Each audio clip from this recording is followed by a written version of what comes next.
اور اے مکے والو، تمہارے ارد گرد کی بستیوں کو ہم نے ہلاک کر دیا، اور بار بار ہم نے اپنی نشانیاں ظاہر کر دیں تاکہ وہ رجوع کریں، تو جن کو ان لوگوں نے اللہ کا قرب حاصل کرنے کے لیے معبود بنایا تھا، انہوں نے ان کی کیوں مدد نہ کی، بلکہ وہ ان سے گم ہو گئے، اور یہ ان کا جھوٹ تھا اور یہی وہ افترا کیا کرتے تھے۔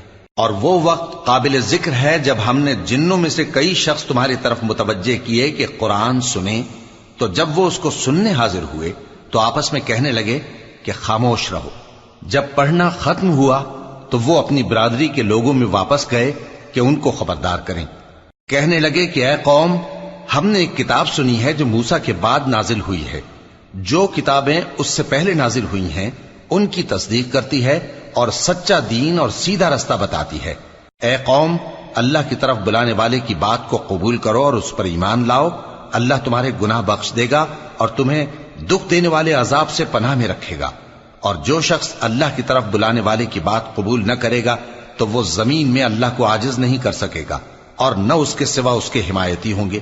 یہ لوگ کھلی گمراہی میں ہیں۔ کیا انہوں نے نہیں سمجھا کہ جس اللہ نے آسمانوں اور زمین کو پیدا کیا اور وہ ان کے پیدا کرنے سے تھکا نہیں، وہ اس بات پر بھی قادر ہے کہ مردوں کو زندہ کر دے؟ ہاں، کیوں نہیں، وہ ہر چیز پر قادر ہے۔